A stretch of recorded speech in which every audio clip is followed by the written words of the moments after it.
원칙대로 하면 제일 조용하고 합당하지 않나요? 내가 누구를 지지하는데 그 사람에게 유리하려고 몇 개월 좀 더 연기시키자. 당을 위한 게 아니죠. 분명히 이재명 지사가 나중에는 너 나 한번 이겨봐 이렇게 나올 거라고 봐요. 빅3로 불리는 분들이 있고 또 추가 참전을 하려고 하시는 빅3가 누구예요, 근데? 판도라선 도상그룹이라 그러던?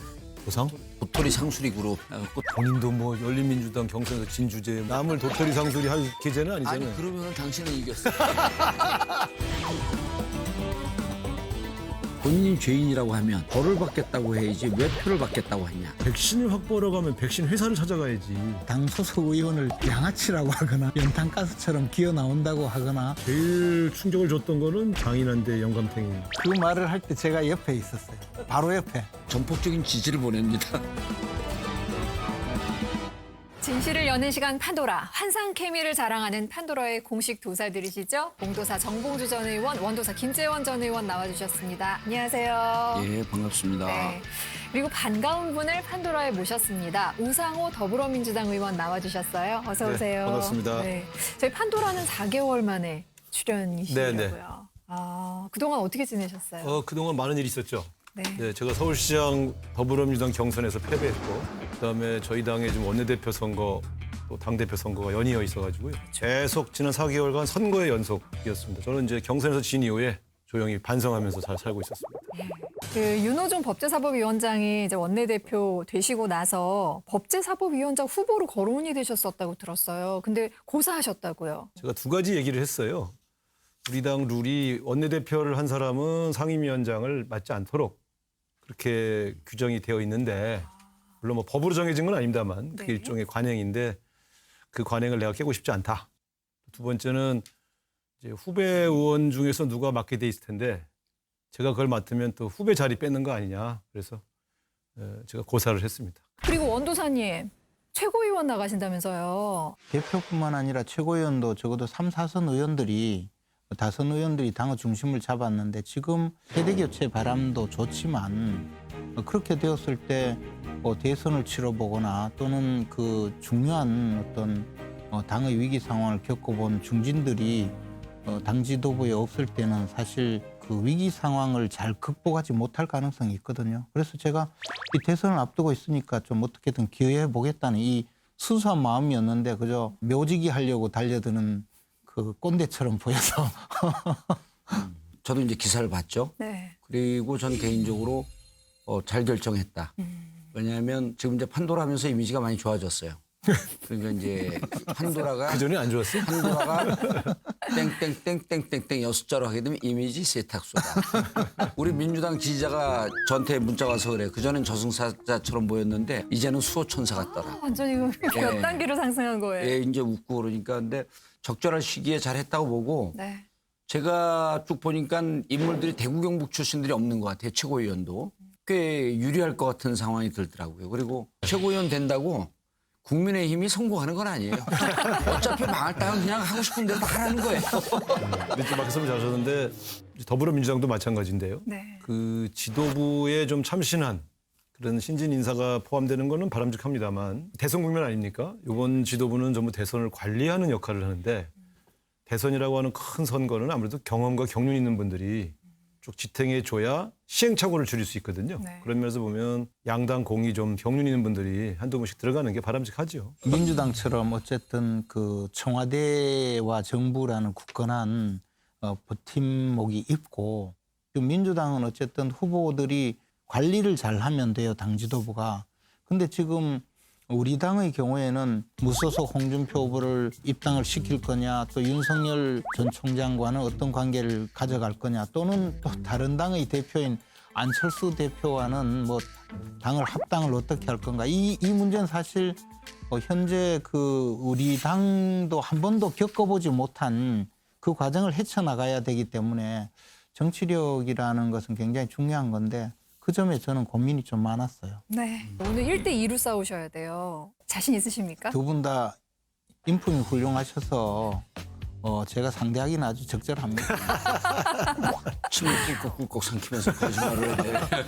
본격적으로 세 분과 함께 판도라 열어보도록 하겠습니다. 자, 우상호 의원님 판도라 열어주시죠. 대통령 선거의 계절이 다가왔습니다. 가는 곳마다 대통령 후보들 대한 품평회가 열리고 있는데요. 아무래도 이제 가장 관심의 대상이 되는 것은 이제 윤석열 전 총장의 거취 얘기가 본격적인 도마에 오르고 있지요. 네. 그런데 이제 시기적으로 보면 5월 말까지 결정하지 않으면 사실상 대권 도전이 어렵다 이렇게 보고요.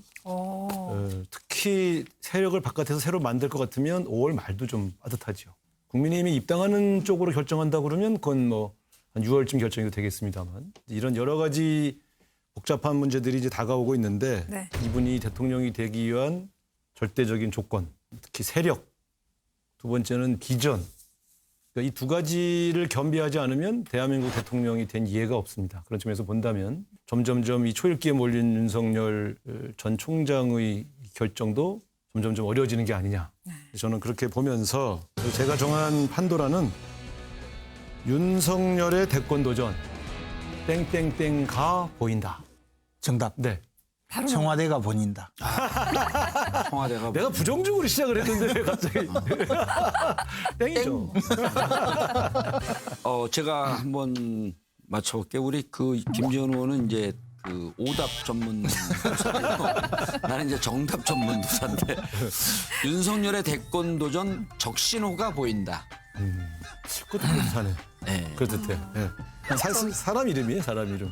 네. 결국 이분의 운명은 이미 앞서서 진행되었던 누군가의 운명을 따라갈 수밖에 없다. 이런 취지입니다. 그 윤석열의 대권 도전. 추미애가 보인다. 끈질기네.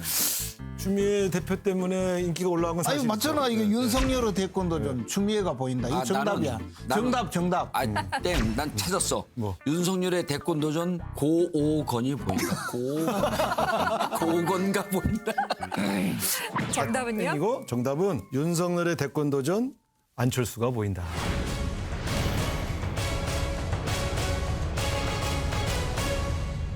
윤석열 전 총장이 이재명 경기도지사와 대선 후보 선호도 양자 대결 구도에서 처음으로 1위를 내줬다. 이런 여론조사 결과가 나왔습니다. 왜 이런 결과가 나왔을까 궁금하기도 한데요. 기존 정당에 속해 있지 않은 제3의 후보 열풍은 어제 오늘 일이 아닙니다. 네. 과거에 아주 오래된 경우는 이제 박찬종, 고건, 반기문, 안철수 이렇게 쭉 이어져 온. 근데 이분들이 일정하게 인기도는 계속 올랐다가 어느 순간 되면 그 인기도가 점점 빠지기 시작을 하죠. 두 번째는 결국 이제 비전에 관한 문제죠. 윤석열 전 총장의 인기는 결국 문재인 대통령 추미애 장관과 대립하면서 생겼던 인기에 불과했기 때문에 이제 그런 대립 국면이 사라지고 나니까 점점 이분에게서 얻는 새로움과 호기심의 대상조차 안 되고 있는 게 아니냐. 결국은 그 비전과 세력을 형성하기 위해서 어떤 결단을 할 거냐. 이건 5월 중에 해주셔야 다시 주목을 하게 받게 되는 것이죠. 강고한 지지 세력과 비전의 부재 때문이다. 국민의힘에 입당을 하든가 아니면 새로운 정당을 만들든가 최소한 3개월 정도를 해도 전국적 조직 만들기가 어렵거든요. 그런 면에서 숙고의 시간이 너무 길어지고 있죠. 그러면 그럴수록 이분에 대한 관심도는 떨어질 것이다. 이렇게 보는 거죠. 좀 같은 맥락에 무슨 조금 또 다른 얘기를 하면은 이제 국민의힘 들어가는데 리스크가 있죠. 제3지대에 있는 거 리스크가 또 있죠. 그래도 어느 쪽으로 길을 선택을 해야지 우리가 저 사람이 어떠한 비전을 갖고 어떠한 정치 세력과 함께 할 건지를 판단할 텐데 그 시간이 너무 긴 거죠. 그럼 도대체 누구와 뭘 하겠다라고 하는 점점 오리무중 안개 속으로 빠지는 거죠. 점점 자신 없는 사람, 이런 부정적인 측면이 이제 그 상대적으로 고결되는 거죠. 전에도 조사를 해보면 그 선호도도 높지만 또 비호감도 꽤 높게 나왔었어요. 그런데 이제 그 비호감도가 나왔었죠. 조금씩 이제 더 커질 수 있는 그런 상황이 된 거죠. 저는 조금 다른 시각에서 보는데요. 첫째, 세력을 만들려면 더 빨리 만들어라 뭐 이런 취지인데 그 이제 정권을 잡으려면 반대로 가야 돼요. 저는 기본적으로는 자신의 정치 세력을 만들 필요가 있다고 봐요. 그래서 아예 정당을 창당하는 것이 가장 맞다고 봅니다. 그리고 지금 윤석열 총장 정도의 정치적인 그 팬덤을 가지고 있는 분이라면 제가 보기에 한 2주 내에 만들 수 있어요. 2주요? 예. 그리고 또 하나는 한 달, 두 달, 세 달 정도를 두고 만드는 것이 저는 더 낫다고 봐요. 정당을 만들어가는 과정을 통해서 사실상 정치 활동을 하고 그 정당에 참여하는 사람들의 얼굴을 보여주면서 그것으로 정치적인 미래를 다 보여줄 수 있어요. 그러니까 굳이 정당을 일찍 만들어서 뭐 어떻게 할 필요도 없어요. 또 하나는 이 정당으로서 끝까지 출마하지 말고 지금 있는 국민의힘, 국민의당, 그다음에 새로 만드는 신당 해서 그 합당 절차를 거쳐가면서 야권 후보 단일화를 하면 돼요. 그래서 저는 그런 방식으로 윤석열 총장이 정치를 하는 것이 가장 바람직하고 현실적인 방향이라고 봐요. 국민의힘에 입당을 하려면 말씀하셨다시피 반대를 표시할 수도 있잖아요. 박근혜 전 대통령에 대해서 강한 애정을 갖고 있는 분들이 아직도 굉장히 많이 많죠. 있거든요. 네. 제가 지하철 타고 가면서 마스크를 크게 쓰고 그래서 아무도 모를 거라고 생각하고 편하게 이렇게 가는데 옆자리에 와서 그냥 이렇게 이야기해요. 박 대통령 언제 나와요? 그렇게 이야기하는 분들이 있어요. 그리고 저에 대해서 기본적으로 알고 이야기하는 거죠. 근데 근데 김전 의원님은 마스크가 가릴 수 있는 얼굴이 아니에요.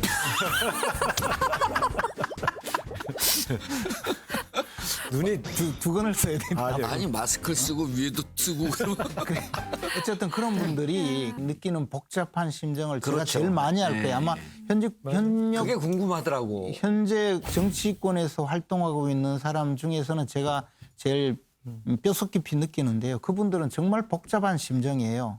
그래서 제가 설득할 때는 문재인 정권에서 박 대통령을 풀어주지 않으면 윤석열 총장이 결자 해지 차원에서 자기가 모든 걸 해결하도록 만드는 것이 좋지 않을까요? 그래서 제가 최고위원 출마하는 분에도 윤석열 총장이 저를 교도소 5년 보내려고 했거든요. 구형 5년 벌금 10억 원. 10억. 아니, 벌금 10억 원이 더 겁나더라고요. 안 살아본 사람들이 저런 말 한답니까? 근데 지금은 문재인 정권이 연장되는 것을 막아야 된다라는 대의를 생각하면 우리는 윤석열 총장을 받아들여서 야권 단일 후보로 만들어야 된다는 생각이 강해요. 그렇다면 그 점에서 가장 대척점에 있을 수 있는 저 같은 사람이 나서서 환영해주고 또 안착할 수 있도록 해주고 더 나가서 우파 진영에서 그런 분들이 있다면 제가 나가서 설득해주겠다고 하는 것이 윤석열 총장이 우리 당에 들어올 수 있도록 하는데 가장 그 좋은 어떤 방향이라고 봐요. 그래서 뭐 그렇게 하면 좀 일찍 들어오면 또 그 점에 맞춰주겠다.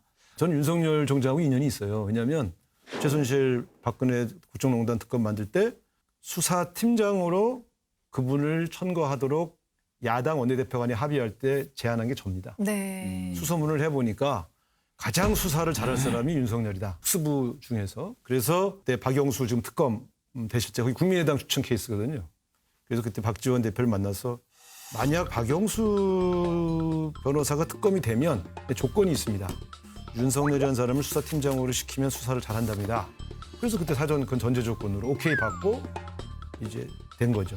솔직히 말씀드리면 그분이 중앙지검장 시절에 검찰총장 된다고 그러기엔 또 알게 모르게 여권의 실세 인사들을 만나서 검찰총장은 좀 과한 것 같다. 그런 얘기도 했었던 적이 있어요. 왜 그렇게 생각하셨어요? 이런 일이 생길 줄 알았죠. 그래서 어쨌든 윤석열 전 총장의 운명은요. 국민의힘에 들어가려면 국민의힘에는 이명박 박근혜 대통령의 말하자면 신세를 지고 그분들이 여전히 생각하는 분들이 많이 계셔요. 근데 이 두 분을 감옥 보낸 사람이 윤석열 전 총장이에요. 이제 우리 당은 못 들어오죠. 왜? 사정은 다 아시죠? 네. 그러니 이분은 기존에 있는 양대 정당의 핵심 지지층으로부터는 비호감도가 높은 이유는 바로 그거예요. 누구를 때려잡는 데 능한 사람이 국가의 대통령이 되기가 굉장히 어려운 이유입니다. 검사해보셨으니까 알지만 누가 갑자기 안 보던 사람이 연락이 오면 덜컹한데요. 또 무슨 부탁을 하려고 그러나. 그 사람을 피하게 된답니다. 엄격한 검사의 길을 살려면. 그런데 우리 같은 정치인들은 누가 연락이 오면 반가워요. 표가 하나 늘었다 생각. 그렇지. 뭘 도와드릴까? 이런 생각이 든단 말이에요. 그러니까 세력을 넓혀 나간다는 것은 결국 도움을 주고받을 수 있는 사람을 넓혀가는 과정일 텐데 이분이 딜레마예요. 안철수 대표의 딜레마처럼 기존 정당에 들어가면 인기가 떨어지고 그 안에 반대 세력이 있고 밖에서 하면 한계가 있어요. 이번에 누가 봐도 안철수 대표가 서울시장 후보가 되는 줄 알았잖아요. 3개월 동안 안철수 대표가 1등을 했어요. 불과 일주일 사이에 오세훈 시장한테 역전당한 겁니다. 그래서 김종인 대표가 말씀하시잖아요. 정당의 힘을 우습게 보지 마라. 저는 이게 바로 딜레마야. 그러니까 안철수의 딜레마가 곧 윤석열의 딜레마다. 기존 정당을 가면 인기가 떨어질 거고 밖에서 만들자니 어떤 사람들이 그 새로 만드는 정당에 합류할지 걸러낼 수가 없어요. 지금 벌써 제가 듣기로는 윤석열 전 총장의 의도와 무관하게 각종 포럼들이 만들어지고 있습니다. 가보면 윤석열을 대통령으로 만들자는 모임들 막 만들고 있어요. 그러면 나중에 당을 만든다고 그럴 적에 들어오겠다 그러면 걸릴 방법이 없어요.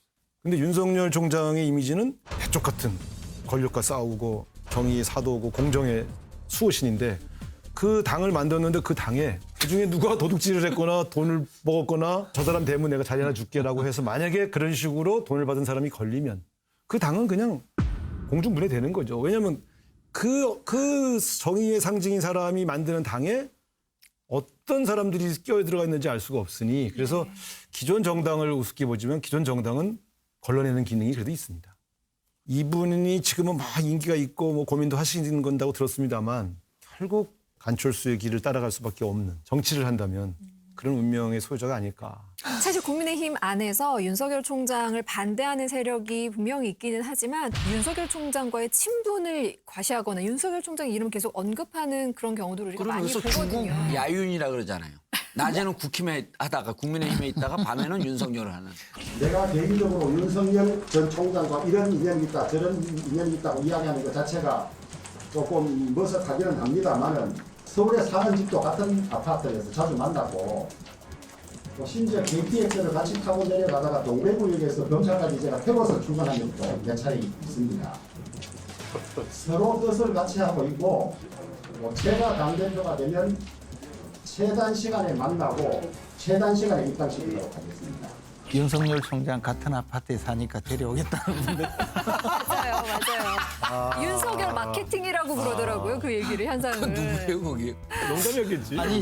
아니 근데 그렇게 자꾸 언급이 된다는 건 그리고 당권 주자들이 그 얘기를 한다는 건 그만큼 국민의힘 안에서 윤석열 총장이 폭발력을 가지고 그 기대가 있는 거죠. 아니 근데 이제 7, 80%는 들어오길 바라고 있죠. 아니 20, 30% 어떻게 보면 빼놓고. 전체 다가 들어오기를 바라겠죠. 바라서 아, 전체 다가. 우리 당에 지금 기존에 활동하는 분이 대통령 후보가 되도록 불쏘시개로 쓰겠다는 사람도 있고 기존에 후보로 쓰겠다는 사람도 있고. 기존의 후보들로서는 도저히 불가능하니까 들어달라는 그런 분들도 있고 아니, 좋은 방안이 있네. 윤석열 입당하는 시점에 맞춰서 홍준표도 복당을 시키세요.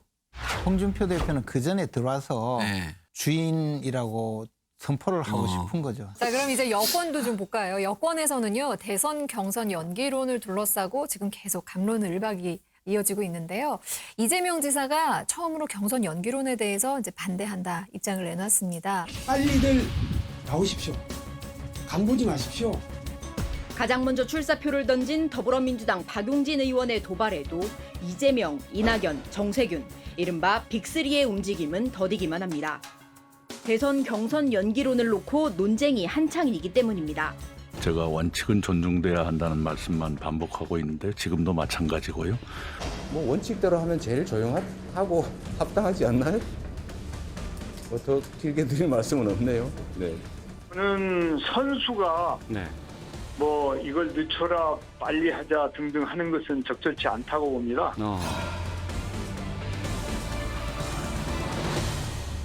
경선 시기에 관한 문제도 사실은 경선 룰에 관한 문제거든요. 네. 지금 이제 되게 두 가지 조건이 있어요. 하나는 후보자 간의 합의.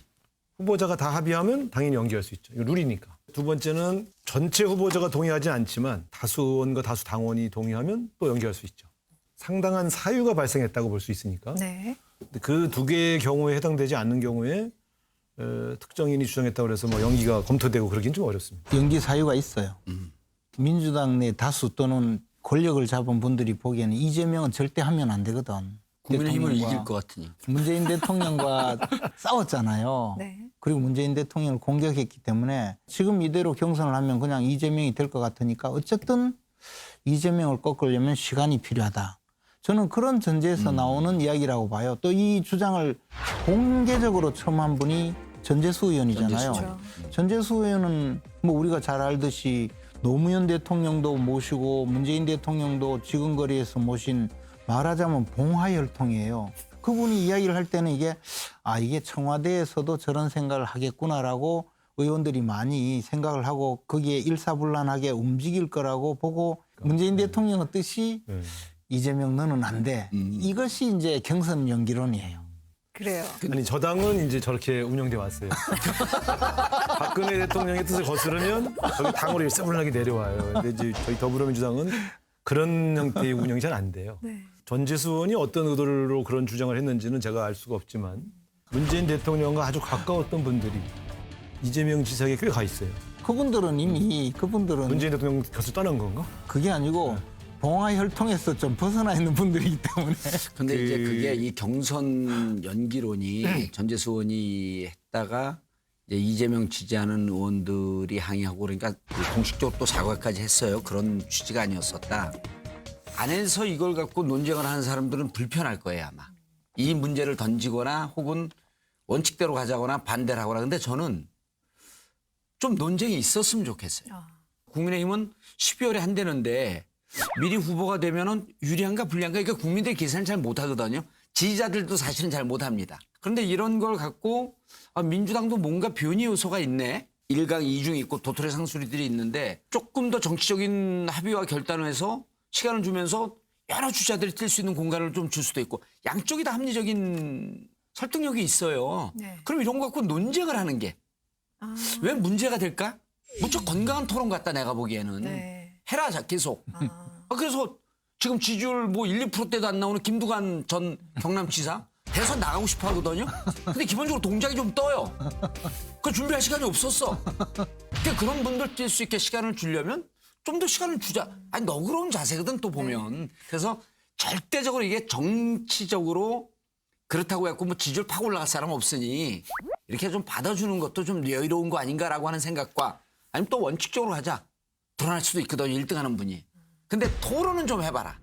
토론까지 막는 정당이 돼서는 안 된다. 지금 사실 말씀하신 그 포인트가 이제 경선 연기를 주장하는 쪽의 이야기죠. 그러면 요거는 어떻습니까? 대선 경선 연기론이요. 김경수 경남도지사를 그 염두에 둔 포석이다. 이런 아니에요. 이야기. 그것도 아니에요. 아니, 김경수 도지사는 이미 대법원 판결이 남아있기 때문에 네. 이미 이번 대선 레이스에 참여하는 것은 불가능해요.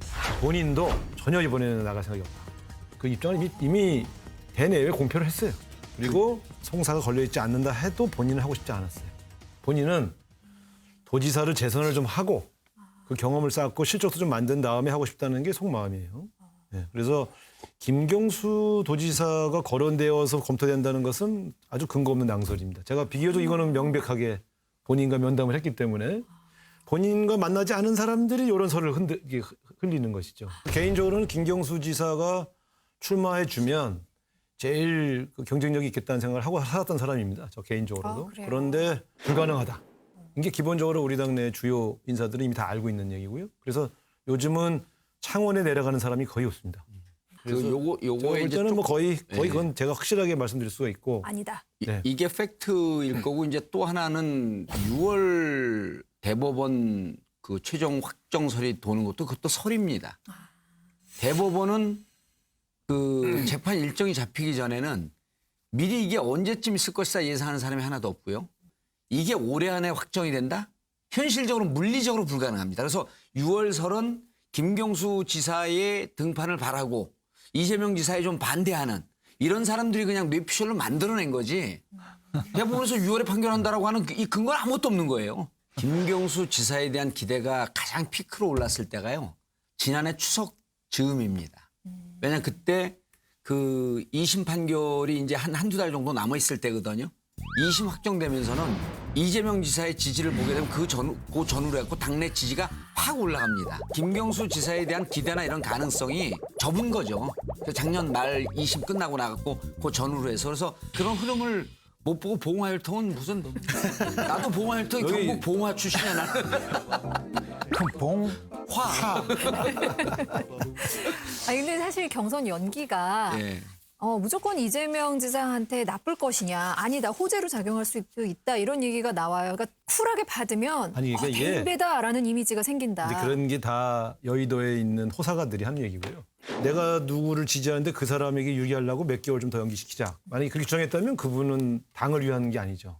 정파를 위한 주장이죠. 그럼 받아들여지가 않아요. 봉화 혈통을 위해. 네. 나중에 전재수원이 누구 돕는지 나중에 보시면 그 얘기를 못 하게 될 거예요. 아, 김재원도 틀리는구나. 이제 도사의 반열에서 이제 그냥 떨어지는구나. 이게 도사의 의원님 관여를 뭐 아시는 것 같은데. 자, 어쨌든 연기가 왜 바람직한지 근거가 약해요, 지금. 근데 과거의 사례를 보면 네. 항상 일치하지는 않습니다만 비교적 여유 있는 시점에 후보가 확정되었을 때 훨씬 대선 레이스가 여유가 있었어요. 제가 지금도 보면 2012년도에 박근혜 후보는 이미 결정이 돼서 전국을 누비고 다니는데 문재인 후보가 8월 달에 결정됐는데 또 단일화 논쟁으로 안철수 후보하고 하다 보니까 실제로 현장을 가시기 시작한 게 10월 중하순부터 뜨문뜨문 다녔어요. 나중에 선거 끝났을 적에요. 우리 문재인 후보가 2012년도에 방문했던 지역을 빨간 표시를 다 해봤어요. 반도 못 갔어요, 전국. 근데 박근혜 후보는 이미 2바퀴 다 돌았어요. 군 따위까지. 대통령 후보가 우리 군에 한 번도 오지 않으셨다. 네. 할 때의 서운함. 그 주민들의 서운함이 작지 않아요. 그래서 저는 물리적으로 공당의 후보가 되어서 그래도 전국의 시군 읍까지는 못 가도 234개의 시군을 다 돌아야 된다고 하는 전제를 보면 물리적인 시간이 확보돼 있어야 됩니다. 그냥 깜짝 쇼로 인기가 있어서 반짝 뭐 지지도가 오르니 내리니 이거는 이제 여의도에서 주로 신문 보시는 분들이 하는 말씀이시고 더군다나 이번 대선은 완전히 냉동 선거입니다. 이게 3월 선거 아니에요. 네. 1, 2월은요 전국이 동토예요.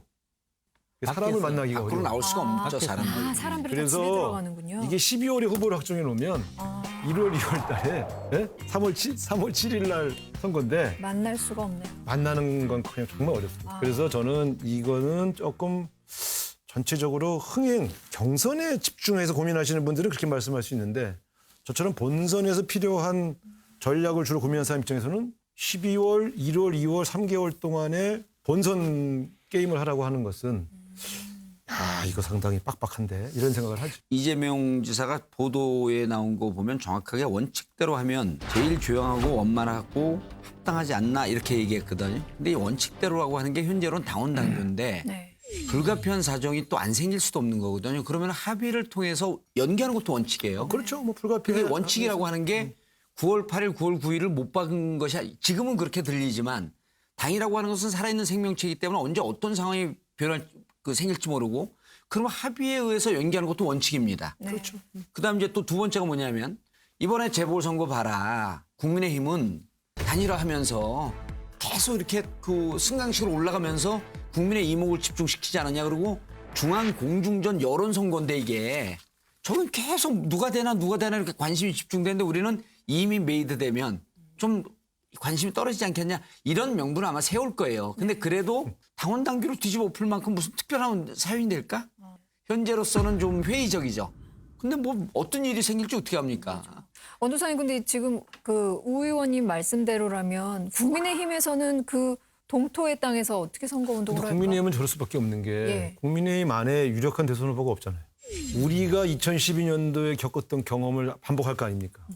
윤석열 전 총장께서 출마를 해서 결심하고 국민의힘으로 들어가지 않는 한은 결국은 국민의힘 후보를 따로 정해야 될 거고 바깥에 만들어진 후보가 있고 경우에 따라서는 안철수 후보가 국민의힘과 합당을 할지 또 따로 나올지 모르기 때문에 저 변수들이 관리하는 데 굉장히 어려움을 겪어요. 이제 흥행을 얘기하시는 분들이 되게 이런 변수들을 관리하는 부담을 작게 모르죠. 생각하시는 건데 대통령 후보를 누가 통제할 수 있습니까? 우리 당은 지금 뭐 말씀하셨다시피 당내 유력 주자가 없다고 말씀하시는데 사실 유력 주자가 없는 것이 후보 단일화하기 엄청 좋은 여건이에요. 당의 구성원 대부분이 저분이 난 저런 말 할 때 되게 얼굴이 붉어질 것 같은데. 아니 이건 아니 그게 왜 붉어져요? 최고위원이니까 나도 나도. 최고위원이니까 아니 왜 붉어지냐? 아니 맞는 것 같아요. 그래서 당내 옛날에는요? 주자가 없는 아니 게 이게 훌륭한 지금 집권 전략이잖아요. 당내 없다 보니까 후보가 그렇게 나온 옛날에는 그렇게 정당에 유력한 대선 후보가 없으면 불임 정당이다 뭐 이렇게 아니야, 지금- 비웃음을 당했어요. 지금 무슨 불임 정당이야? 얼마나 훌륭한 플랫폼 정당인데. 그러니까 플랫폼 제국의 미래라고 하는 책을 보니까 망한 데가 플랫폼이다. 플랫폼은요. 플랫폼에 열차가 그냥 서 있으면 이게 망해요. 지나가야 돼요. 저 열차가 하나 가고 또 딴 열차가 들어오고 그럼 우리는 플랫폼에서 떠나기만 하고 뭐. 우리는 플랫폼에서 입장권을 하고. 팔잖아요. 입장권. 좋은 열차가 우리 열차다 그래야지 입장권 파는 거. 입장권 팔면 되지 왜 그래. 아니 이제 저는 좀 약간 당을 지금까지 그렇게 운영해 온 당 지도부에 대해서 좀 불만이 있어요. 그래서 말씀드린 건데 어쨌든 당내 유력 주자가 없기 때문에 도리어 불가피한 자, 거죠. 들어오세요 네. 하고 우리 당에서 모든 서비스를 제공하겠습니다. 지금 그렇게 가는데 저는 이것조차 잘 안 되리라고 봐요. 그래서 윤석열 총장이 정당을 만들어라 그리고 당대당 통합을 하자 이런 입장이라는 거죠. 네, 그래요. 아니 뭐 그렇게 선택할 수 있어요. 그렇게 만들어진 후보가 동토를 다니면서 선거운동을 하지 않더라도 그전 단계에서 이미 국민들에게 많은 정치적인 어떤 미래상과 비전을 보여줄 수 있기 때문에 저는 그렇게 함으로써 충분히 가능하다고 봐요. 의원님이 빅3 외에 후보들이 더 나와서 경선을 풍성하게 해야 한다 이렇게 말씀을 하셨잖아요. 네네. 경선이라는 걸 해보면 제가 이번에 박영선 후보하고 단둘이 해봤잖아요. 네. 둘이 하니까 재미가 없어요. 후유증을 줄이면서 좀 재밌게 할 수 있는 건 후보가 조금 다양한 후보군이 있으면서 그 진행되는 것이 훨씬 더 드라마틱하다. 저는 이렇게 보고요. 그래서 제가 이제 박용진 의원이 재선이고 젊지만 거기 이제 출마 기자회견에도 참석을 했고 또 이광재 의원이 좀 준비를 하고 있는데 5월 말쯤에 출마 선언을 할 텐데 이제 그쪽에도 격려를 하는 이유는 신흥 주자들이 대거 좀 참여해서 라운드가 빅3 라운드도 있지만 여러 가지 담론의 정치를 통해서 갑자기 성장하는 모습도 좀 보여주는 이런 과정을 거쳤으면 좋겠다. 그거를 이렇게 김종석 전 실장하고도 친하시잖아요. 그분은 뭐 의지가 없으시죠? 고민 중인 것으로 알고 있습니다. 제가 한 달 동안은 거의 통화를 안 하고 만나지 못했는데 최종 결심을 했는지는 제가 듣지를 못했어요. 그런데 이제 그 민주당에는 뛰는 사람들이 꽤 있잖아요. 그 이제 우리가 이른바 이제 여기 판도라에선 도상그룹이라 그러던 도상? 도토리 상수리 그룹, 도상그룹이라고 양승조도 선언했잖아요. 양승조 충남지사. 양승조 지사한테 도토리 상수리하면 충청남도를 모독하는 거요. 아니죠. 그 도토리 상수리처럼 지지율이 작다. 본인도 뭐 열린민주당 경선에서 진 주제에 뭐 남을 도토리 상수리 할 계제는 아니잖아요. 아니 그러면은 당신은 이겼어.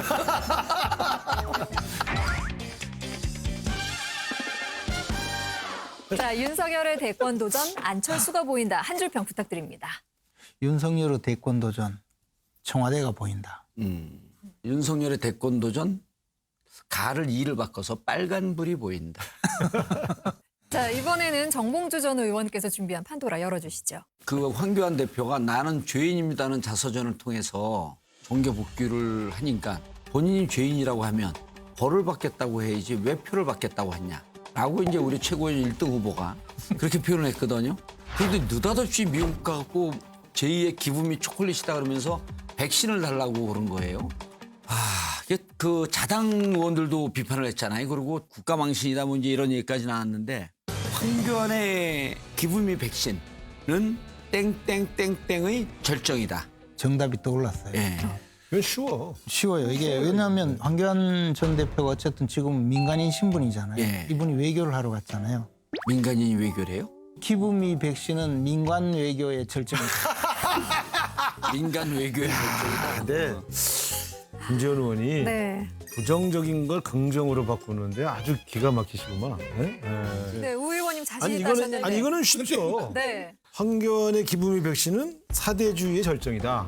사대주의. 예, 이건 이제 가서 기부미 백신 이게 가서 국어를 했으니까 우리가 보통 이런 건 이제 국어외교 혹은 뭐 사대주의 이렇게 얘기하지 않습니까? 그 땡인데. 땡이요? 네, 땡이죠. 사대주의 아니요? 아니 너무 이게 그 정봉주 의원 모범생- 스타일로는 이렇게 좀 노골적인 비난성 이 퀴즈를 낼 줄 알았더니 그게 아니에요? 더 노골적일 거. 더 노골. 이게 노골적이에요? 아 세상을 어떻게 살았어 이제까지? 정답 얘기해봐요. 기부미 백신은 대통령병의 절정이다. 아.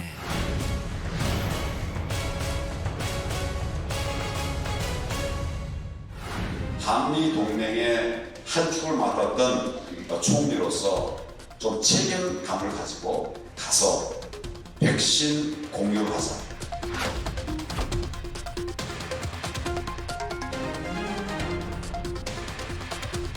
집에서 새는 바가지가 밖에 나가서 어떻게 했습니까? 대단히 국익에는 도움이 안 된다고 생각합니다. 외교적 결례이기도 하고요. 좀 걱정됩니다, 사실은.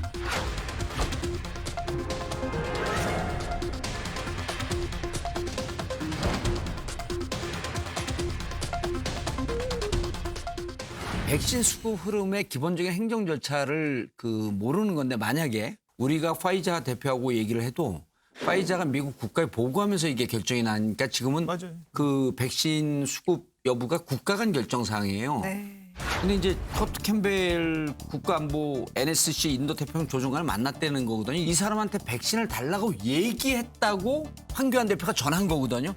이게 이제 법적 용어로는 전문 증거라고 해갖고 증거로서 아예 가치가 없는 거예요. 많이 이 사람이 변하세요. 재판을 많이 받으면 보통 변호사 실력이 웬만한 변호사보다 더 나아요. 아니 미국 정부에 보고하겠다라고 커트 캠벨이 얘기했다는 거거든요. 아무것도 확인이 안 되는 거예요. 이건 이 사람이 미국에 가고 그냥 쭉 혼자 이렇게 다니다가 만나긴 만났겠죠. 그분하고 얘기를 했는지. 사진을 찍었어요. 사진을 찍었죠. 안 만나고 만났다고 하지는 않겠죠. 아니, 그 순수한 마음으로 백신을 좀 더 많이 확보하는 데 도움을 주기 위해서 방미를 했다 그러면 그건 탓할 얘기가 아니죠. 그건 좋은 얘기죠. 만약에 본인이 판단했을 때 대한민국의 백신 공급이 좀 원활치가 않다고 판단을 하셨고 정부 말을 안 믿으시니까 그리고 또 자기 나름대로 어디 알아보니까 내가 가서 부탁하면 좀 더 추가로 계약을 할 수 있겠네. 이런 마음으로 하셨다 그러면 저는 비록 저희와 진영이 달라도 아유 좋은 일 하셨습니다. 그 도움 감사드립니다. 이렇게 감사의 말씀을 드릴 텐데 제가 이제 귀를 의심한 게 서울, 부산, 제주 등 국민의힘 소속 단체장이 있는 지역이라도 좀 먼저 공급을 하게 해달라라는 표현을 썼다는 말을 본인이 또 소개했잖아요. 근데 국민의힘 단체장이 있는 것까지 이야기했나요? 그건 아니죠. 서울, 부산, 그러나 제주. 서울, 부산, 제주인데 이제 그거를 이제 배경으로 그 경부선 타고 가서 이제 빨리 올 수 있으니까 국민의힘 의원이 그 지적을 했죠. 장제원 의원이 편가를 서울, 기일을 부산, 하지 마라. 근데 누가 봐도 서울, 부산, 제주한테. 제주의 공통점이 그렇게 되니까 그러면 충청도는 뭐고 대구, 경북은 뭐고 사실 다 얘기가 나오는 거 아니겠어요? 근데 장제원 의원이 편가르기 하지 말라. 이제 그래서 이렇게 이제 비판했죠. 저는 만약에 실제로 국무부의 주요 이쪽 동아시아 태평양 담당하는 차관보한테 그런 말을 했다 그러면 그건 정말 부끄러운 얘기입니다. 대한민국의 대통령 될 자격이 없는. 그러니까 우리가 볼 땐 왠지 다음 대통령 선거를 나오면서 미국 국무부 관료나 미국의 유력한 사람들을 만나서 자기가 대통령을 나오려는 것을 마치 허락받으러 간 느낌이 들어서 첫 출발을 왜 그렇게 하지? 그래서 제가 사대주의라는 표현을 쓴 건데. 그래서 백신의 정치화도 잘못된 것이지만 대통령 행보의 첫 걸음을 미국의 그런 데 가서 서울, 부산, 제주 찍는 얘기하는 것은 저는 좀 적절치 않았다 이렇게 보았습니다. 저는 이제 황교안 대표가 이제 우리 우상호 의원님 말씀하셨다시피 서울, 부산, 제주 주민들 위해서라도 1,000만 회분이라도 좀 달라 그렇게 했다고 이제 본인이 설명을 했지 않습니까? 개인적으로 생각하면 그것도 참 순수한 분이다. 그래도 자기가 좀 정이 많이 가는 곳에 이해심이 높은 분이셨어? 이야기했고. 아니 항의죠 왜 대북 경북은 안 좋냐고. 그 정도로 좀 이렇게 순수하게 봐주시면 어떨까. 왜냐하면 그렇게 했는데 미국에서 무시했잖아요. 쉽게 말해서. 만약에 정말 그쪽에서 1,000만 회분을 백신을 보내면서 이거는 서울, 부산, 제주에만 접종하세요. 이래 왔으면 이제 혼이 나야 되는데 황교안 대표가 그 듣고 아무 반응이 없단 말이에요. 지금까지. 그러면 그렇게 이야기할 수도 있는 거지. 그걸 가지고 왜 그런 이야기를 했느냐. 결과가 없는데. 김 의원님 비판하는 우리보다 황교안 대표가 방송 보면 김 의원님 더 기분 나빠. 더 기분 말리는 시즌이에요. 아니 제가 지금 그러고 있는데 왜 또 말려 이 이야기를. 그럼 이건 어떻습니까? 내가 지금 국민의힘이 그렇게 하라고 이야기. 아니 그게 더 밉다니까요. 국민의힘이 자체적으로 꾸린 백신 사절단이 지금 방미 중인데 박진 의원 또 최영도 의원 중심으로 이제 꾸려졌어요. 우리 당은 내일 우리 당 차원에서의 백신 사절단으로 박진 의원과 최형도 의원을 미국으로 공식 파견할 것입니다.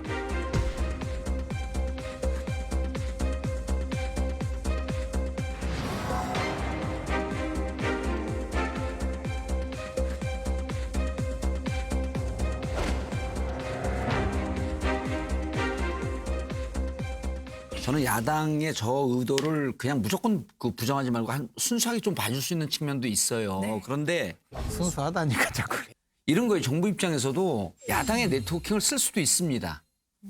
이재용 네트워킹도 쓰자고 이렇게 얘기하고 있는 판인데 그렇죠. 그러면 정부에다가 우리 네트워킹 써갖고 수급에 좀 도움을 줄 수 있다. 그럼 나가기 전에 정부가 먼저 협의를 하는 게 맞죠.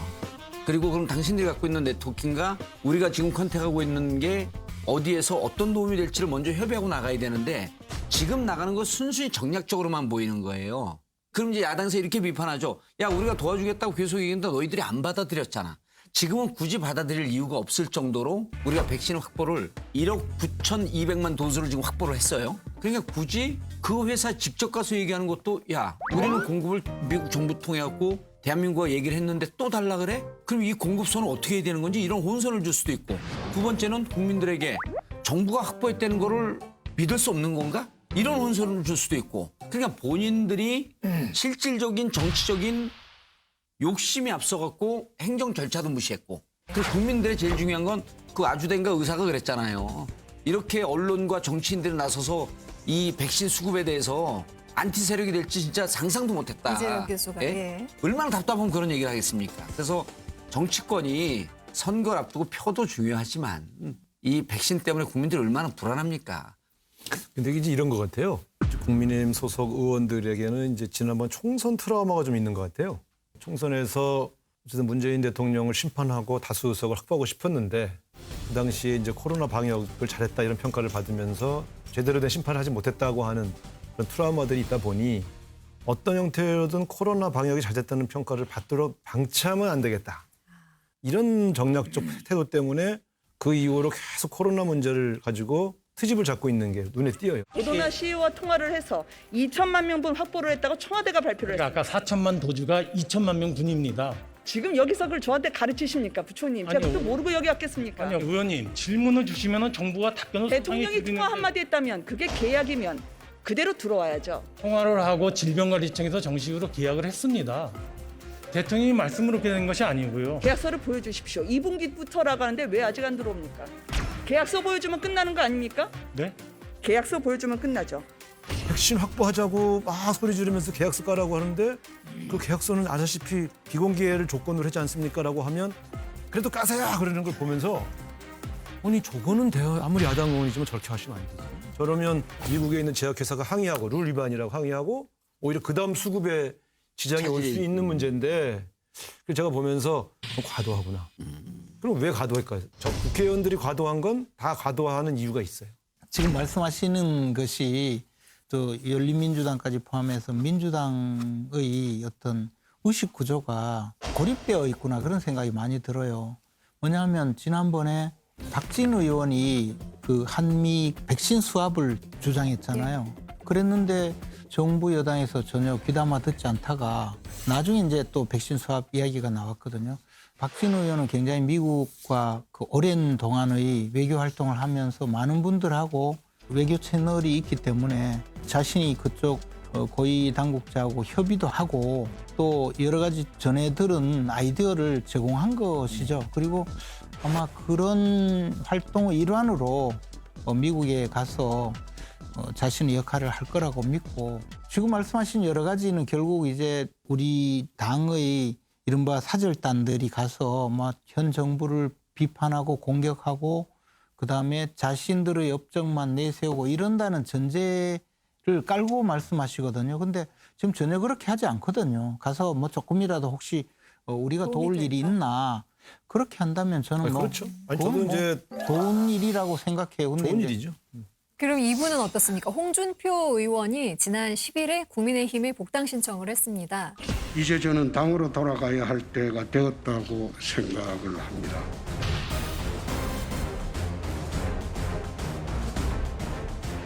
당 깨질 것 같아요. 홍준표 복당 문제 때문에 지금 당 내에서 선수에 따라서 온도 차이가 많이 나요. 그래서 초선 재선은 대체로 반대가 강하고요. 마음속에 있는 흉금에 있는 말을 그냥 막 하다가 보니까 그것 때문에 사실은 선거를 망치고 이런 경우가 많았었습니다. 우리 당원들이 별로 원하지 않을 겁니다. 식사도 두 분 하면서 좋은 이야기 서로 많이 했어요. 근데 갑자기 돌변해서 그래 하니까 내가 좀 어리둥절하죠. 선배를 물어뜯는다고 해서 정치판에서 자기가 올라가는 게 아니에요.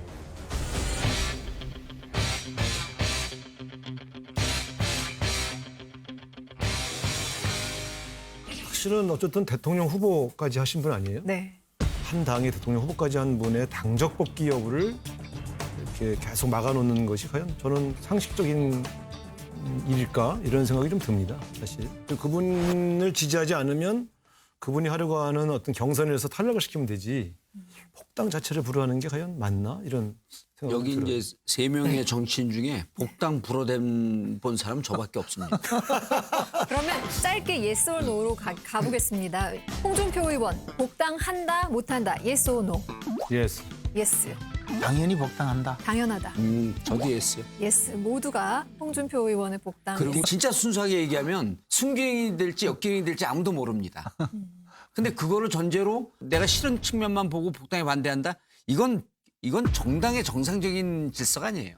그런데 이제 이번에 김웅 의원이 복당해서 안 된다, 막말 뭐 이런 등등을 얘기를 하고 있는데 김웅 의원이 이제 정치하면서 이번에 영입돼갖고 1년 됐거든요. 당의 질서를 얼만큼 알 것이며 당의 생리를 얼마나 알 것이며 그리고 저는 이제 개인적으로 농담이 아니라 홍준표식의 정치도 있었어요. 그리고 막말한다고 지적을 하면서도 당에 대한 관심을 끌어올렸던 측면은 있거든요. 그 지난 대선 때 보면 5%인 정당인데 안철수를 누르고 2등까지 갔잖아요. 난 그래서 김웅 의원이 복당을 반대하는 게 아니라 복당 반대 마케팅을 하고 있다. 그렇죠. 이번에 당대표 나갔으니까 누구라도 하나 물고 뜯고 해야지 이게 이제 지지율이 올라가는데 그 대상을 가장 익사이팅한 상품 가치가 높은 홍준표를 타겟팅을 했다. 그래서 김웅 의원이나 몇몇 숨어서 얘기하는 이런 분들이 복당 반대하는 거는 기본 정치 도의가 아니다. 홍준표 대표 입장에서는 김웅 의원이 이제 자신의 복당을 반대하니까 김웅 의원은 사실은 이른바 유승민계 의원이거든요. 그러니까 그렇게 이야기했잖아요. 홍준표 대표가 내 복당을 막는 것은 결국 자기가 모시는 보스를 대통령 후보로 만들려고 하는 것 아니냐. 그러니까 그런 식으로 정치하지 마라 이렇게 비난을 했어요. 근데 이제 김웅 의원이 그런 생각을 갖고 있는지는 모르겠지만 당내에서 홍준표 전 대표의 복당을 반대하는 또 많은 분들은 어떤 생각을 갖고 있냐면 홍준표 대표가 들어오는 순간 지지율이 폭삭 주저앉을 것이다 이런 생각과 함께 당을 항상 위기에 빠뜨렸다. 그리고 위기에 빠뜨리고 또 구한 거 아니에요, 그게. 병 주고 약 주고. 그런데 이제 당을 위기에 빠뜨릴 뿐만 아니라 당 내에서 분란만 조장했다. 이제 그렇게 또 생각하는 거죠. 저는 뭐 그렇게 생각하지 않는데 그렇게 해서 지금 계속 이 논쟁이 벌어지고 있는데 결국은 말씀하셨다시피 당대표 선거에 나온 후보자의 마케팅과 또 홍준표 전 대표가 해필 전당대회 국면에서 자신의 영향력을 과시하기 위해서 복당 기자회견을 했잖아요. 근데 기자회견을 하니까 이벤트를 잘 만들어준 거예요. 지금 그런 상황이라고 봐요. 근데 결론은 복당은 뭐 당연히 될 것이고 다만 복당되고 난 다음에 홍준표 대표가 어떻게 나올지 또 많은 분들이 걱정하고 있죠. 저는 김웅 의원이 좀 걱정이 돼요. 왜냐하면 왜요? 홍준표 의원쯤 되면 내공이 상당해요. 그래서 지금 이제 계속 빗맞고 있는데 제대로 맞으면은 그 김웅 의원이 자상을 심하게 입어요. 정치를 못할 정도 형편인데요. 그리고 뭐 지역에서 지금 불출마 선언하고 당대표 뛰는데 정치 이벤트 기질을 보면 같은 검사 출신이고 홍준표의 길을 걸을 수도 있을 만한 인재다. 저는 그렇게 봅니다. 아니 김웅 의원이 예전과 같은 말들 하지 않는다는 것들에 대해서 얘기해주고 상처받았던 분들한테 사과하면 언제든지 들어올 수 있다. 다시는 예전과 같은 그런 그런 말들을 하지 않는다라는 것들에 대해서 이야기를 해주시고 그때 상처받았던 분들한테 정말 쿨하게 사과 한번 하시면 그러면 언제든지 들어올 수 있는 겁니다. 이렇게 조건을 걸었어요? 그런 조건을 우리가 이제 흔히 불능 조건이라 그러거든요. 정계 은퇴를 권한 거죠. 그런 나는 그러니까 불능 조건이 달성할 수 없는 조건이 뭐냐면 홍준표 같은 분이 입당하기 위해서 그동안 제가 잘못했습니다. 제가 앞으로도 절대로 헛소리 안 하겠습니다. 이렇게 하겠습니까? 그리고 그렇게 이야기하는 순간 그래 그동안 정말 저 사람 나쁜 사람이었지 해서 집에 가야 되는 거예요. 그러니까 이제 그런 조건이라는 것은 가능하지 않는 조건이죠. 이 홍준표 의원 복당을 반대하는 측에서는 막말을 많이들 지금 문제를 삼고 있거든요. 양아치는 더 양아치같이 다뤄버려요.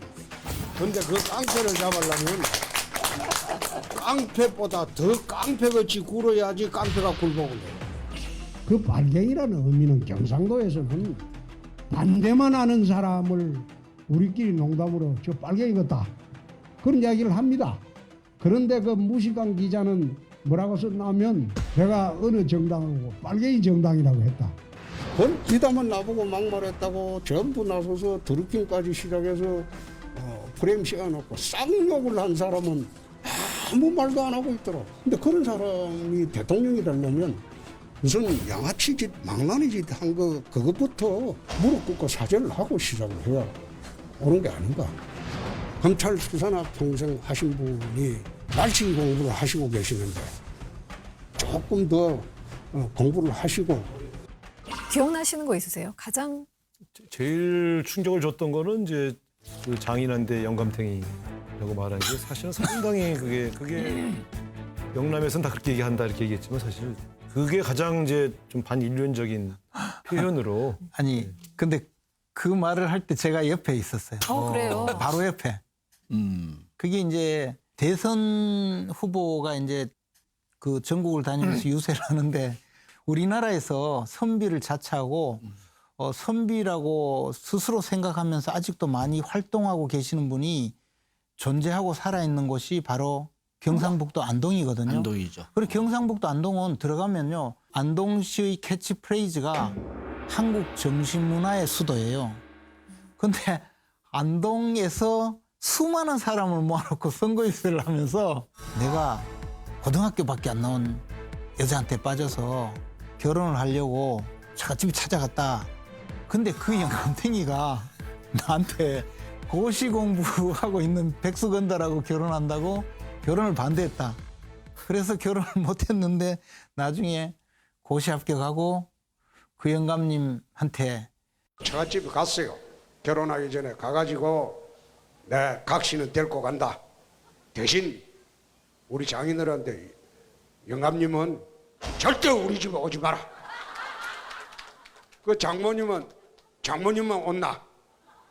그러고 난 뒤에 내 26년은 못 오게 했어요. 그랬지만 돌아가시게 됐을 때 자기가 끝까지 모시고 장례도 잘 치르고 처제들 결혼도 시켰다 해서 마지막에는 박수를 받았어요. 홍준표 대표 입장에서는 뭐 평소에 늘 그렇게 와일드하게 말씀하셨으니까 뭐 그렇게 이야기한 것도 저 극적인 효과를 올린 거는 맞는데 이제 영감탱이만 남아서 아주 안 좋은 결과를 빚었죠. 그건 뭐 저는 충격받기보다는 왜 저 이야기를 하지 하다가 그래도 해피엔딩이니까 천만다행이다 그렇게 했어요. 근데 이제 전 개인적으로 주위에 막말하는 사람이 하도 많아서 그런지 홍준표식의 정치 어법이거든요. 근데 이제 저게 근데 저게 그 호불호가 있어요. 그 지금 이제 우리가 불호하고 이제 눈살 찌푸린 얘기만 많이 해서 그러는데 그 제가 보기엔 국민의힘에도 홍준표 좋아하는 분들이 좀 이렇게 그러니까 이렇게 거리감 있는 정치인으로는 안 보이잖아요. 그 정치는 사람들에게 마음을 얻어야 되잖아요. 네. 근데 내 식대로 살려면 왜 남의 마음을 얻으려고 아니 그렇게 하고 마음을 얻는 경우도 있기 때문에 그건 홍준표 의원이 그건 책임을 질 일이에요. 그러니까 이제 홍준표 의원이 책임을 지면 좋은데 당의 이미지까지 책임을 지게 만드니까 그렇게 하지 말라고 이야기하는 거죠. 그 당의 수준에 맞는 분이죠. 그분이. 함정에 빠졌다네. 홍준표 의원이 들어올 경우에 이제 중도로의 확장이나 2030들의 호응을 얻기가 힘들다. 이 부분은 어떻게 보세요, 그럼? 이게 딜레마인데요. 예. 열렬한 지지층과 팬덤이 있는 정치인의 이면에는 비호감도가 같이 상승해요. 똑같이 있죠. 그러니까 다른 추미애 우리 장관님은 우리 당에 팬덤이 있어요.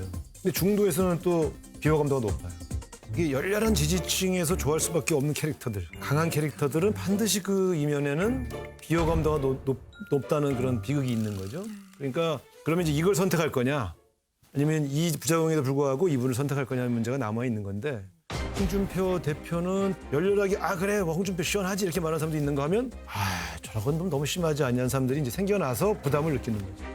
그래 그게 개인적으로 그 정치인으로서 일정 수준의 역할만 하면 또 그런 분들이 있으니까 그런 분들의 어떤 그 욕구를 또는 요구를 반영하는 역할만 한다면 괜찮은데. 그러면 순기능이 되죠. 예, 그런데 이제 대통령이 되고 나면 국민들 전체가 이제 저분이 하는 말에 영향을 받게 되잖아요. 그러니까 이제 그런 점에서 당에 반대하는 분들이 홍준표 대표의 입당을 반대하는 분들이 실존하는 건 사실이죠. 자, 홍준표 의원 국민의힘 대선 후보가 된다, 예스, 안 된다, 노. 어느 쪽이십니까? 뭐죠?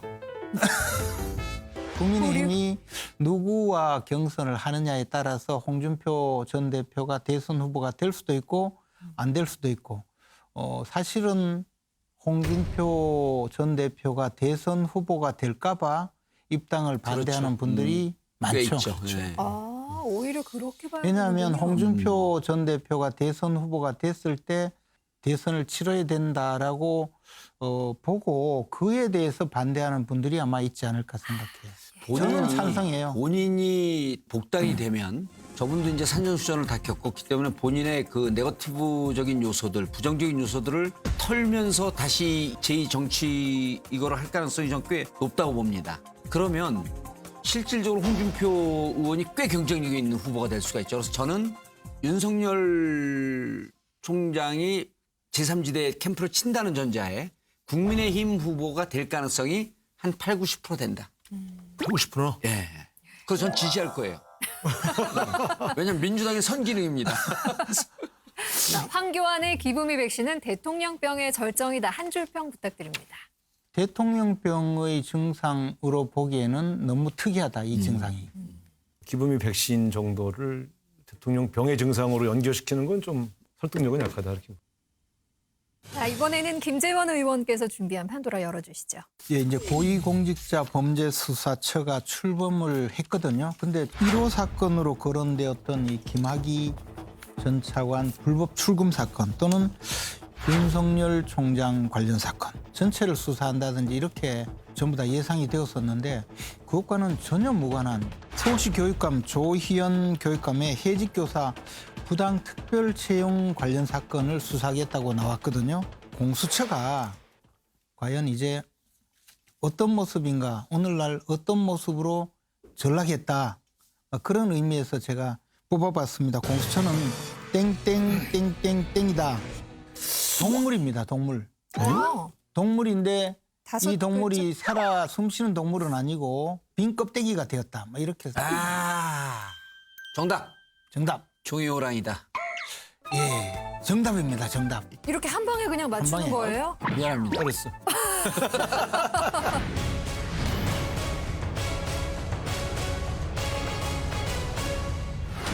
지난 2018년 조희연 서울시 교육감은 5명의 교사를 특별 채용했습니다. 채용된 5명은 모두 대법원에서 유죄 판결을 받고 해직된 교사인데 이 가운데 2명은 조 교육감의 교육감 선거 운동을 도운 인물이어서 보은 채용이라는 의혹이 불거졌습니다. 공수처는 조 교육감 사건을 1호 사건으로 등록하고 감사원과 경찰에서 넘겨받은 사건 기록을 검토하고 있습니다. 앞서 의혹을 부인했던 조 교육감은 공수처가 균형 있는 판단을 할 것으로 생각하고 특별 채용의 제도적 특성과 무혐의를 적극 소명하겠다고 밝혔습니다.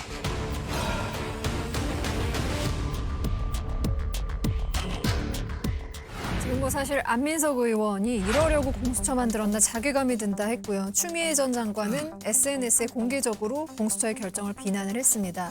이재명 경기도지사는 1호 사건과 관련해서 자다 봉창 두드린다거나 말할 법한 일이라 이렇게 강하게 비판을 했어요. 그래서 그러니까 그분들이 지금 추미애, 안민석, 이재명 이런 분들은 왜 야당 때려잡지 우리 편한테 손을 대느냐 그런 이야기잖아요. 그러니까 이분들이 다 불순한 사람들이에요. 그리고 공수처가 원래 권력자들 청와대 대통령부터 장차관 또는 검사, 판사 특히 대통령과 그 주변 사람들 권력자들의 수사를 맡게 함으로써 그렇게 출범을 했는데 공수처가 조금 이제 권력자를 건드리려니까 겁이 나고 그러니까 이제 조희연 약간 권력자 비슷한 분을 수사하는 척하고는 이제 맨날 그러면 안 되잖아요. 그러니까 야당과 관련된 분이 오면 또 한번 몸 풀려고 수사를 열심히 해서 또 골탕을 먹이지 않을까. 이제 그렇게 시작을 한 거죠.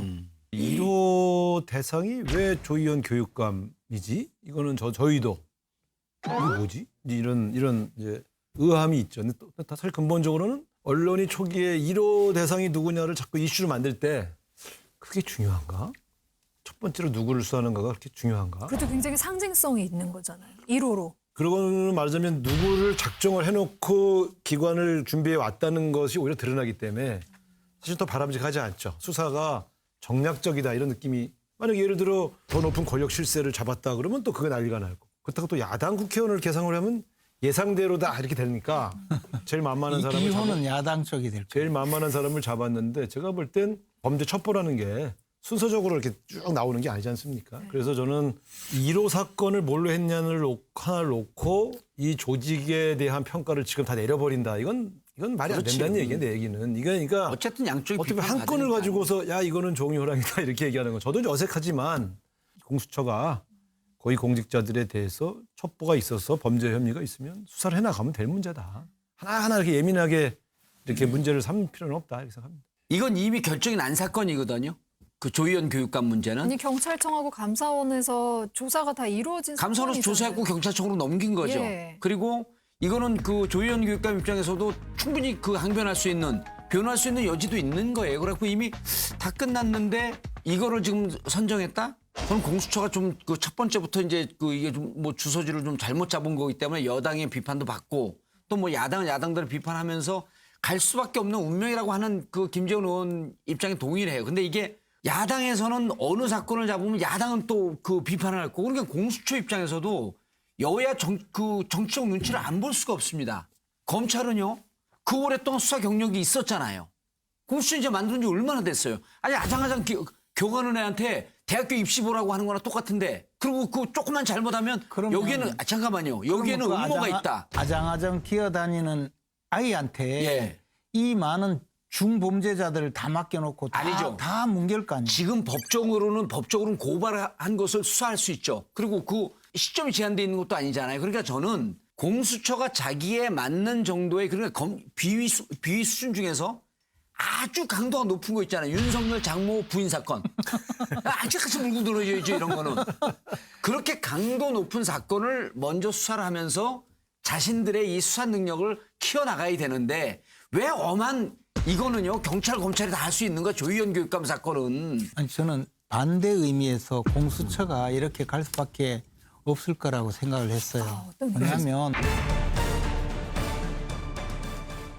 반대 의미에서 공수처가 이렇게 갈 수밖에 없을 거라고 생각을 했어요. 왜냐하면 김진욱 공수처장이 판사를 잠깐 하고 그다음에 이제 헌법재판소에서 근무를 했잖아요. 차장 이분도 판사를 오래 한 분이거든요. 그리고 실제 수사 경험이 있는 분들이 거의 없어요. 근데 이제 판사라는 직업은 어떠냐면 전문적으로 말하자면 변론주의라고 해서 판사가 일부러 증거를 찾기 위해서 노력하면 안 돼요. 예컨대 내가 보니까 이쪽이 맞는 것 같아. 근데 이쪽에서 증거가 부족해요. 그럼 내가 이쪽에 증거를 찾기 위해서 과도하게 개입을 하면 사실은 한쪽을 편드는 게 되잖아요. 그래서 판사가 진실이 저쪽인 것 같지만 증거로서는 부족하다 할 때는 패소 판결을 해야 된다라는 것이 그게 변론주의고 그래야만이 공정성이 달성된다는 것이거든요. 그렇게 평생을 살아온 분들이 수사를 하려고 수사라는 것은 한쪽 국가의 형벌권을 실현하기 위해서 범죄자가 숨기려는 증거를 찾아내려고 끊임없이 노력하고 그것을 찾아내서 재판정에 보내는 그 역할인데 지금 공수처는 그럴 만한 역량이 되지 않거든요. 그러니까 수사를 하려고 하는 것이 아니고 증거 판단을 하려고 해요. 근데 지금 조희연 교육감의 이 부당한 불법 채용 사건은 이미 경찰과 감사원에서 수사가 다 끝났기 때문에 갖다 놓고 판단만 하면 되는 거라는 거죠. 그러니까 자기들은 수사를 하지 않고 판단만 하겠다는 그런 이상한 지금 분들이 공수처를 지금 점거하고 있는 거죠. 그러니까 공수처에 가는 모든 사건들은 사실은 뭉개질 가능성이 많다는 거예요. 이런 식으로 계속 가면 정말로 집권자의 비리 행위를 덮어주고 무마해주는 집권자의 마사지 숍이 되고 야당이나 또는 집권자의 반대 세력에 대해서는 아무나 잡아들여서 죄가 있든 없든 재판에 넘기는 그런 선무당 사람 잡기식 수사기관이 될 가능성이 많다고 봅니다. 예, 김 전 의원님 걱정하지 마시고요. 우리에게 정권 한 번 더 주고 잘할 테니까 믿어주세요. 이만큼. 이성윤 서울중앙지검장이 김학의 전 차관 출국 금지 사건 수사하는 과정에서 부당한 압력을 행사했다 이런 혐의로 기소가 됐습니다. 이성윤 서울중앙지검장은 지난 2019년 김학의 전 차관 불법 출국 금지 의혹을 수사하려고 한 안양지청 검사들에게 외압을 행사해 수사를 막은 혐의를 받고 있습니다. 이 지검장은 억울하다며 직접 검찰 수사심의 소집을 요청했지만 수사심의위원회는 이 지검장의 기소가 타당하다고 판단했고 대검은 이를 승인한 겁니다. 현재 서울중앙지검장이 기소가 돼서 피고인으로 서는 일, 이게 유례가 없는 일이라면서요. 이 사건은 이름 자체가 잘못됐는데 제가 계속 김학의 야반 도주 미수 사건이거든요. 불법 출국 미수 사건이에요. 안 그러게 되면 변장을 하고 자기 닮은 동생까지도 페이크 모션을 하려고 왔잖아요. 지난번에도 얘기했는데 김학의에게 지금 당신에 대해서 기소가 임박하거나 수사가 임박했으니 그 정보를 준 사람이 누굽니까? 그럼 문재인 대통령이지. 문재인 대통령이 빨리 잡아들이라 하니까 도망가는데. 아니죠. 법무부 차관 출신들은 그렇게 말하면 도망다니에요? 원래? 참네.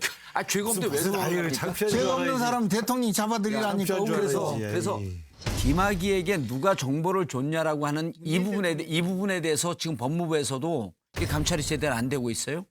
그다음 두 번째, 절도잡고 오토바이가 달리는데 속도 제한이 60km예요. 근데 저 120km 도망가니까 쫓아갔잖아요. 130km로. 나중에 갖고 도둑 잡은 걸 얘기하지 않고 왜 여기서 과속했냐? 그거를 따지는 거랑 똑같은 거예요. 김학의 도망가려고 그랬잖아요. 만약에 이런 거예요. 김학의 씨를 놓쳤다. 그럼 이성윤 책임져라. 범죄자를 놓쳤잖니. 그렇죠. 또 이렇게 나왔을 거예요. 아니 이걸 잡으면 그거는 이제 대통령이 그러지. 그러니까 대통령이 그 이야기를 할까 봐 겁이 나서 온갖 불법을 다 합니다. 아니 그래서 김학의가 무슨 대통령에게 충성하기 위해서 온갖 불법을 다 김학의가 도망가려고 하는데 야밤에 그 사건 번호를 그 내사 번호를 주고 결제를 해야 되는데 다 제 식구 감싸려고 자기 선배고 그러니까 아무도 거기에 그 내사 번호를 안 주는 거예요. 결제를 안 하고. 말이 아닌 이야기를 해 지금. 그래갖고 이규현 그 파견 검사가 내사 번호를 받고 출국 금지 시켜버린 거예요. 그럼 동부지검장이 그것을 너가 뭔데 내사 번호를 줬어? 그래서 여기에는 첫 번째 문제가 뭐냐면 이규현 검사를 김학의를 봐주기 위해서 불법을 했다고 규정을 해버린 겁니다. 작은 불법을 했냐고 따진 게 첫 번째 문제고 이번에 이성윤 검사장 그래 기소하세요. 자 기소했는데 뭐가 됐습니까? 공소장이 본인한테 도착되기도 전에 공소장이 언론에 흘려버린 거 이게 피의사실 공표거든요. 김학의 전 법무부 차관의 불법 출국 금지 의혹에 수사권 행사를 방해한 혐의로 재판에 넘겨진 이 지검장의 공소장 내용 일부가 언론을 통해 보도되자 법무부는 이성윤 지검장 사건의 공소장 범죄 사실이 당사자 측에 송달도 되기 전에 그대로 불법 유출됐다는 의혹이 있다며 조남관 검찰총장 직무대행에게 진상조사를 지시했다고 밝혔습니다. 이 지검장의 공소장엔 조국 전 민정수석을 비롯한 청와대 인사들의 이름이 등장합니다. 조 전 수석이 당시 이광철 청와대 민정비서관의 요청으로 이규원 검사가 수사를 받지 않도록 지시했다는 겁니다. 이에 대해 조 전 장관은 어떤 압박이나 지시도 한 적이 없다고 반박했습니다. 이성윤 지검장 공소장이 이제 본인이 수령하기도 전에 지금 또 차곡차곡 쌓아놓고 있습니다. 그 의미가 차곡차곡 쌓아놓다라는 건 더 묻지 마십시오. 차곡차곡 쌓아놓고 있습니다.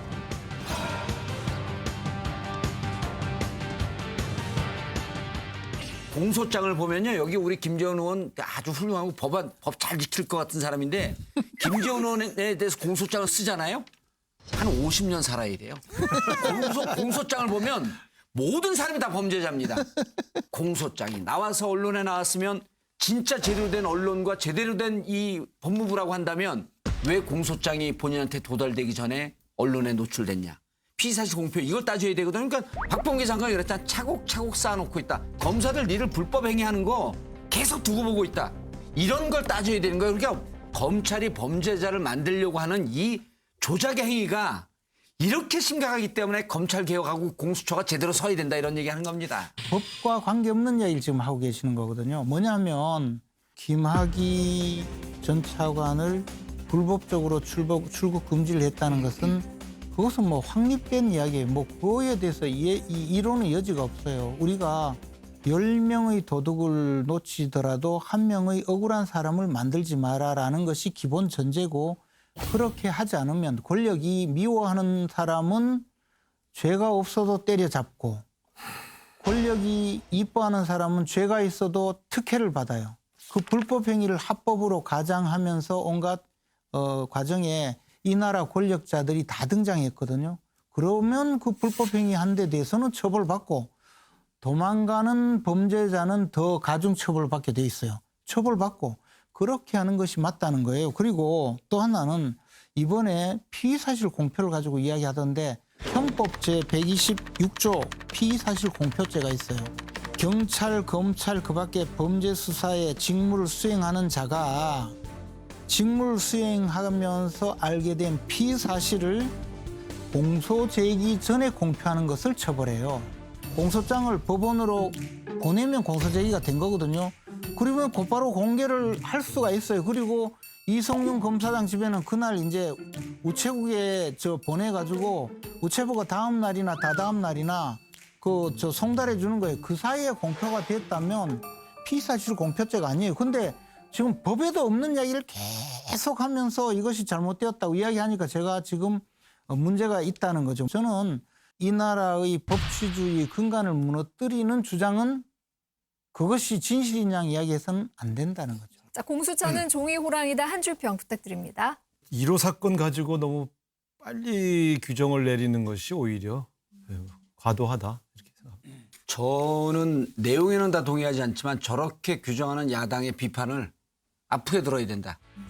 판도라 공식 엔딩이죠. 못다한 이야기 전하는 시간, 수취인 분명으로 마무리하겠습니다. 대통령 자리가 눈앞에 와 있는 것 같아도 참 많이 힘들고 어렵습니다. 안철수 대표의 그 뒤를 따라가지 마시고 신중하게 판단하시기 바랍니다. 자, 오늘 세 분 나와주셔서 고맙습니다. 네, 고맙습니다.